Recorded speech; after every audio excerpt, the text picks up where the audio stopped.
So what I'm going to do is I'm going to go here to down. This is the My AUM page after you've logged in, and you click here on the AUM Library web page, and that's going to bring up this. And you might have to log in, and it's got instructions for you to log in. So this is pretty simple to use for the type of work that we're going to be doing.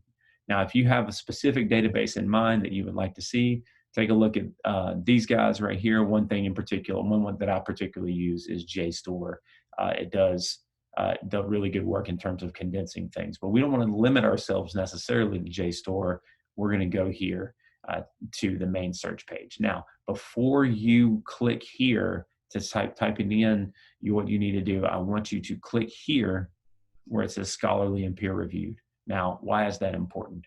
Scholarly or peer-reviewed article means that it goes through a fairly rigorous process of review, typically with 3 reviewers, before it can get to publication. It adds an extra level of credibility because it goes through experts in the field. Okay, thank you guys.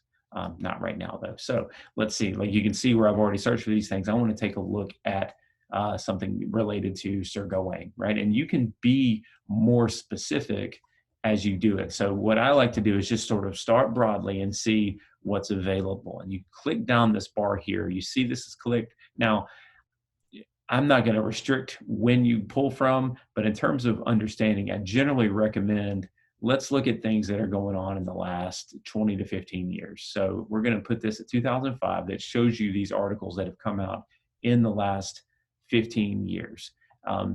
And I'm going to click that it says scholarly, and then I'm going to go down here and click academic journals. So that generally is going to pull away specific items that are of that scholarly review. And there's one additional thing that I want you to pay attention to. So in this initial one, notice one thing here. That's a book review. So you're not reading the article itself or the book itself, you're reading an argument or a review of the argument. And so that's not helpful. And you can generally tell by this note right here, 4 pages.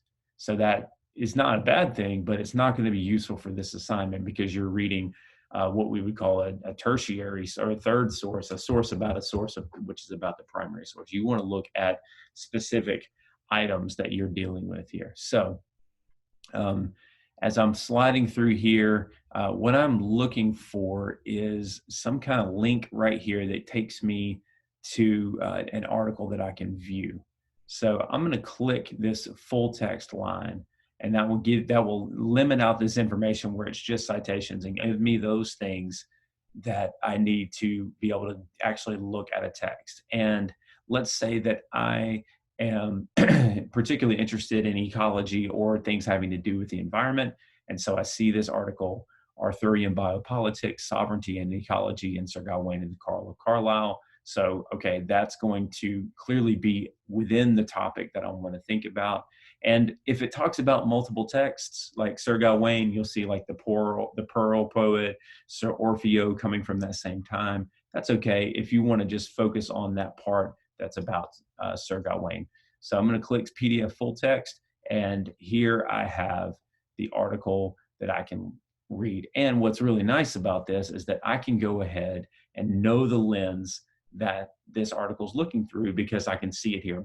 Words like biopolitics and ecology. That is going to have to do with the environment. So as I look through here and I notice, okay, so this is important to see, is that this is not actually about Sir Gawain and the Green Knight. It is about another story called Sir Gawain and the Carl of Carlisle. Now, normally I would go back and actually re-record this video because I don't know how helpful that is, but it is good for you to see that even I make mistakes on this, and that one of the things you can do here, which this then turns into a nice object lesson for us, is a way to correct some of the errors, to be more specific by going, and I'll show you what I did here. I went to advanced search.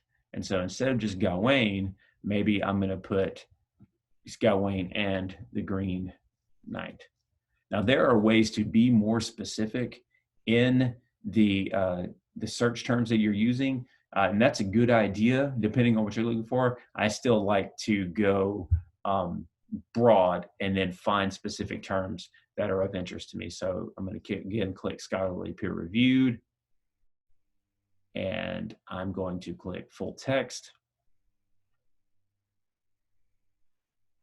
And then I'm also going to click through back to 2005. And so I can see the last 15 and see what we have here. So we have God and the Gawain Poet, Theology and Genre. And that's where you see Pearl, Cleanless Patience, and Sir Gawain. You can focus on those elements that are just about Sir Gawain. You have Julian of Norwich, who was another medieval writer, and Sir Gawain and Green Knight. So both of these texts, when you see tokens of sin, badges of honor, you can tell that these, not this one in particular, though we're not looking at as a book review, but this one is about some measure of theology and understanding. Speech representation as narrative technique in Sir Gawain and the Green Knight. That might be of interest to you because it's about how the words themselves come together in a story. So we're going to click on PDF full text. And you notice how when I looked at just Sir Gawain, it produced a result that wasn't helpful. In this case, by typing in the Green Knight, I'm able to get to a specific article that is useful. So one of the best ways to learn in this circumstance is to go and play. And once you have this, you have it here, you can access, you can print it, you can download it, you have the option available to you. So I hope that's helpful. If you have any questions as you're working through this, just let me know. I am happy to take a look at it and work with you on finding a source. I would suggest also finding a source that seems particularly interesting to you. Don't go for the first source if that's not something that is of interest to you. If you're bored by the topic, which is perfectly part of this whole process, I'm bored by lots of topics then about these same texts. That's okay. Don't just find something that it is of interest to you as you work through this. So let me know if you need any help along the way. I'm happy to answer any questions that you have. The librarians will also be happy to answer any questions that you have.